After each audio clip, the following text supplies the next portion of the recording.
Iya, ngacak ibaratnya ya seperti itu ya. Lah, itu sebaiknya ditulis sama dokternya, ini dulu dibilang ini, dibilang itu. Soalnya kalau enggak ya sama aja, mau 100 kali ke dokter pun, mau di CT scan, mau PET scan, mau MRI segala macam, mau ya kecuali kalau di Terawang Dukun nanti beda lagi ceritanya. Gitu, betapa pentingnya riwayat berobat ke sana kemari ke sini gitu ya. Apalagi kalau kita di desa ini kan banyak keterbatasan ya, mau periksa ini itu terbatas. Kalau di kota itu kan banyak sekali. Alat ya. Terus habis itu juga setiap keluhan tuh sebaiknya ditulis. Maksudnya selama hidup dia itu kadang tuh bisa nyeri perut banget. Nyeri perut banget tuh kan, macam-macam nyeri perut tuh, bisa saluran cerna, bisa saluran pipis, bisa ginjal, bisa juga ada tumor segala macam. Itu semuanya di area perut yang dirasakan sakitnya. Gitu ya. Kalau dia cuma bilang sakit perut tuh semuanya lah bingung, harus cek satu-satu. Jadi cek ulang terus ya kalau tidak tapi ada kalau dia ya. Kalau dia tulis di bukunya ini secara komplit, dulu aku pernah nyeri perut habis minum kopi. Itu lebih gampang ngarahnya kemana. Lebih gampang dan dokter tinggal melanjutkan. Penting itu. Habis itu juga perkembangan kesehatan lansia. Maksudnya gini, waktu itu pernah dikasih obat ini terus membaik. Ini membaik. Obat itu kan kadang cocok-cocokan ya. Betul. Walaupun sama-sama lansoprazol gitu, lansoprazol generik sama lansoprazol yang 100.000 lebih bermerek. Saya cocoknya itu yang merek ini. Kalau yang merek ini gatal segala macam. Ya soalnya kan kalau di bungkusnya obat itu kan cuma ditulis komponen utamanya ya, komposisi utamanya lansoprazol, tapi adjuvan atau tambahannya enggak ditulis.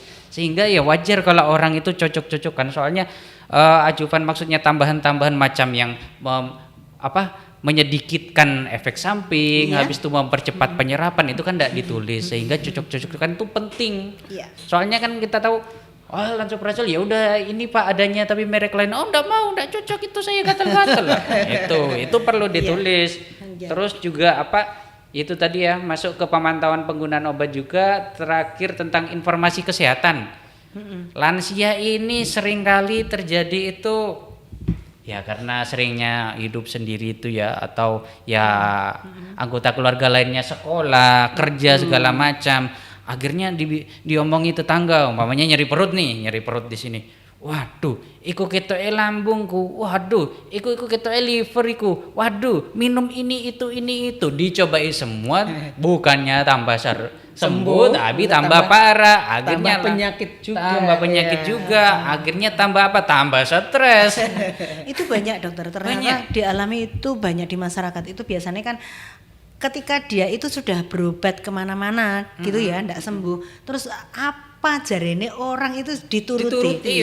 Tukokno misalkan ramuan ini, tukokno ramuan ini, wis pasti dibeli. Walaupun jauh harganya mahal pasti dibeli ya. Iya. Sampai sebegitunya. Karena pingin sembuh. Bahayanya kalau ketemu orang yang manipulatif. Orang yang manipulatif, tak belikan obat luar biasa 1 juta 2 juta gitu. Padahal dia cuma beli obat ringan-ringan gitu, tapi manipulatif gitu. Soalnya orang yang sudah sepuh ini kadang gampang ditipu gitu, karena ya itu namanya sudah makin tua, otomatis kalau dia fokusnya sama sakitnya itu, pokoknya pengen sembuh, apa aja dicoba. Itu berarti pentingnya pendampingan terhadap lansia itu adalah seperti ini, karena tidak nutup kemungkinan mereka kan rawan ya. Selain rawan kesehatan juga rawan penipuan itu tadi. Rawan sekali penipuan.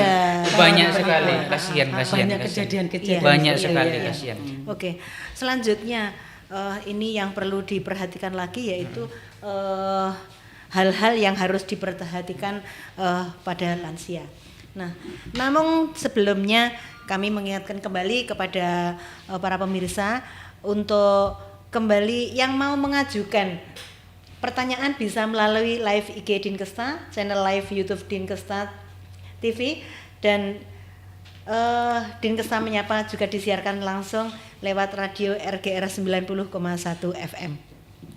Baik, para pemirsa, sebentar lagi sebelum kita memasuki ke tahap berikutnya, ini nanti akan ada iklan yang akan lewat. Jangan lupa, jangan kemana-mana, kita tetap bersama di Dinkesta Menyapa. Dapatkan informasi kesehatan terbaru dalam acara podcast Dinkesta Menyapa yang disiarkan secara langsung melalui channel YouTube Dinkesta TV dan Instagram @dinkesta. Jangan lupa subscribe channelnya dan follow Instagramnya. Wong Tulungagung sehat, pasti bisa.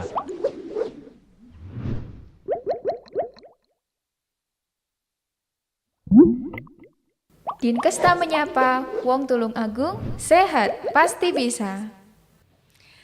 Baik, Sobat Sehat Wong Tulungagung, kita kembali lagi ke Dinkesta Menyapa.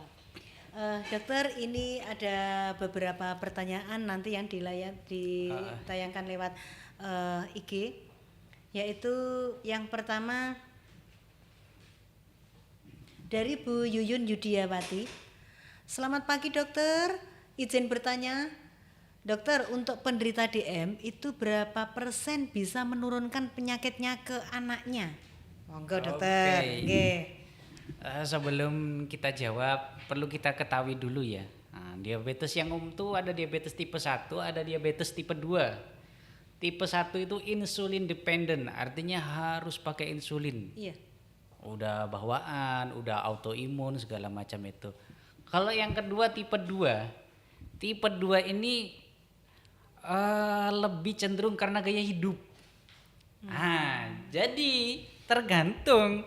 Beda lagi kalau kita memiliki penyakit thalassemia segala macam itu yang benar-benar jelas keturunannya nanti berapa persen terkena segala macam. Kalau diabetes itu sangat tergantung sama pola hidupnya. Kalau pola hidupnya ternyata antara orang tua sama anaknya itu sama aja, makannya barbar, maksudnya porsi langsung banyak, minum manis-manis nian, olahraga cuma pas iling tok. Itu sangat besar kemungkinan, bahkan lebih dari 50%. Tapi bagi orang yang walaupun orang tuanya itu diabetes, entah itu bapaknya, entah itu ibunya, tapi tipe 2, tapi si anaknya ini olahraga teratur, gaya hidupnya sehat segala macam, enggak kena diabetes. Beda lagi kalau hipertensi. Kalau hipertensi itu kan memang sudah bawaannya dari sananya itu bahwa tubuh kita itu sering tiba-tiba menyempit pembuluh darahnya sehingga tensinya tinggi. Kalau diabetes, apalagi yang tipe 2 karena gaya hidup itu lebih utama ke gaya hidup. Gitu. Jadi tidak serta-merta ya kalau ibu bapaknya diabetes, faktor keturunan. Yang tipe 2 tapi ya. Nah, anaknya habis itu kena diabetes sangat tergantung berarti sama pola hidup. Tergantung ya dokter. Tergantung dari bibit yang sudah ada. Iya. Tergantung dipupuk apa enggak gitu ya. Lewat dari gaya hidup sehat. Kalau pas kecilnya banyak makan karbohidrat manis-manis, banyak lemak-lemak banyak nian ya sama aja sama orang tuanya nanti. Tapi kalau anaknya hidupnya sehat, olahraga teratur segala macam, enggak kena diabetes 100% murni pun bisa gitu ya. Karena tipe 2, kalau tipe 2 karena lifestyle gaya hidup. Kecuali kalau tipe 1 ya udah jelas anaknya nanti mesti kena, apalagi kalau dua-duanya orang tuanya itu tipe 1. Gitu. Terima kasih dokter.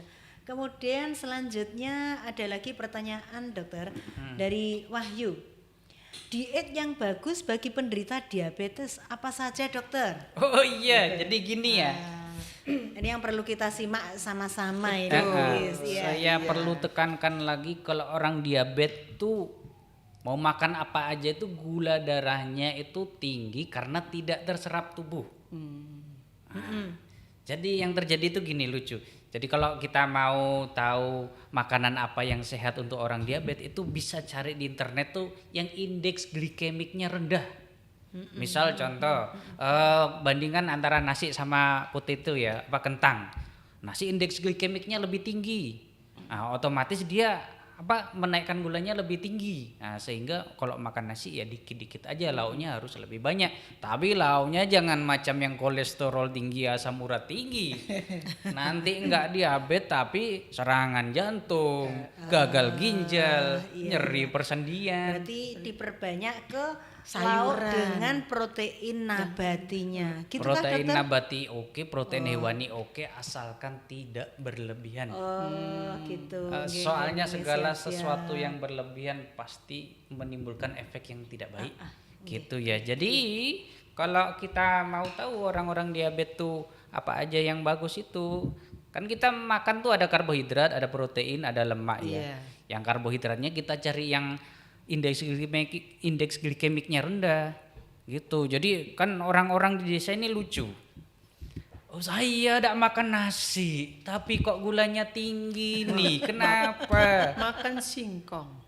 Nah itu tadi, makan singkongnya, oke. Nah, itu dia. Akhirnya meskipun indeks glikemiknya singkong lebih rendah dari nasi, tapi makannya mergo banyak. kagen ya podo baik. Karena berlebihan. Berlebihan. Segala sesuatu itu kalau dikonsumsi serba berlebihan berakibat tidak Tidak baik gitu ya.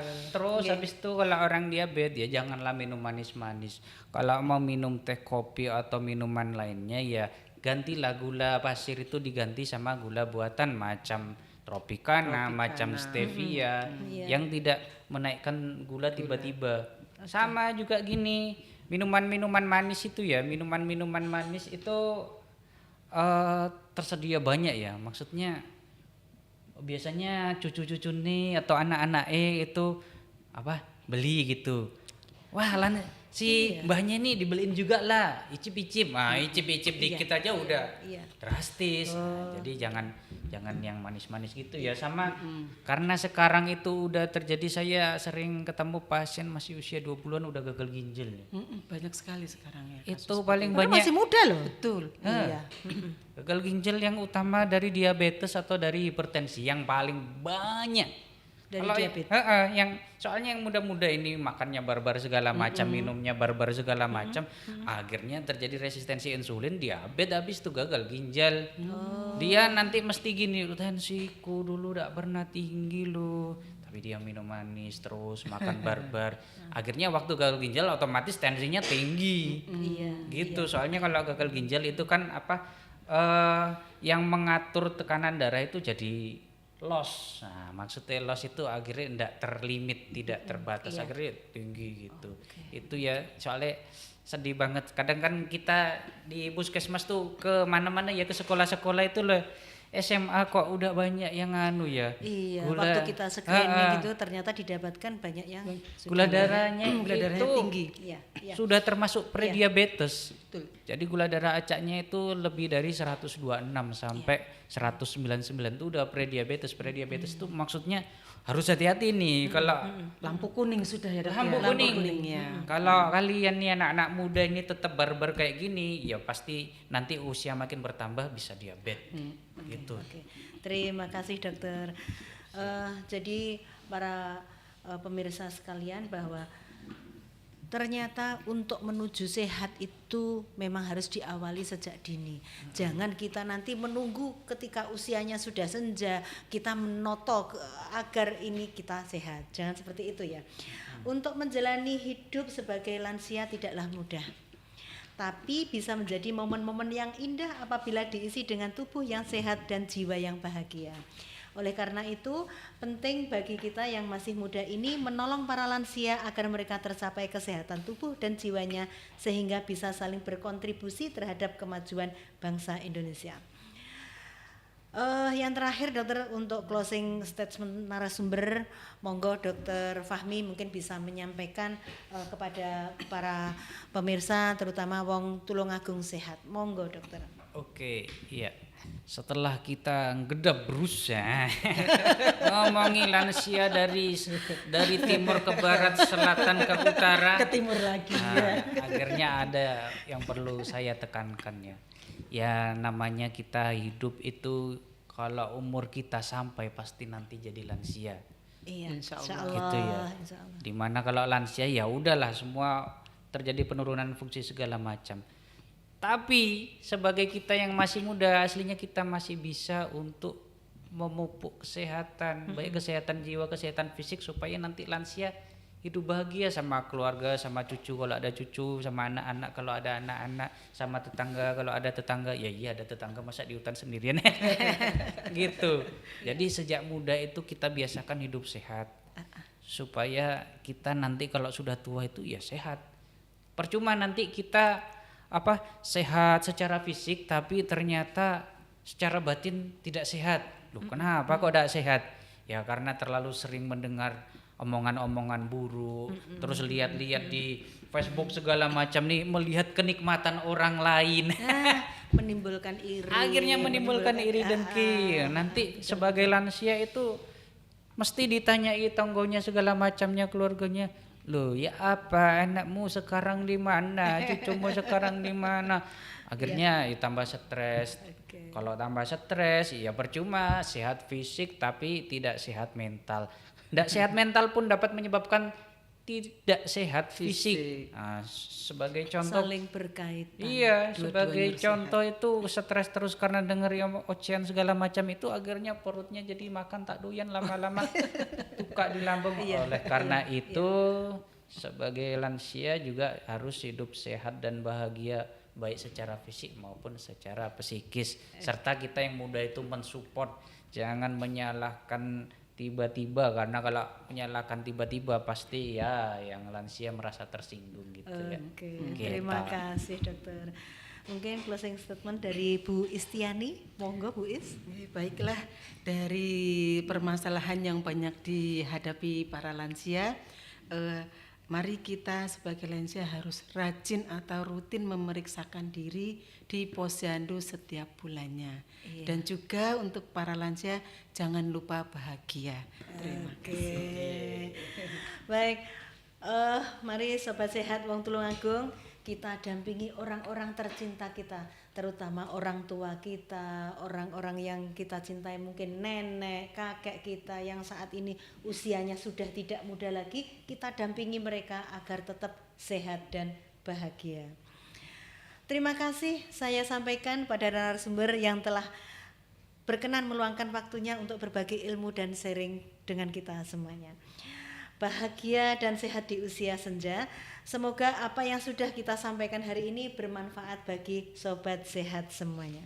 Amin.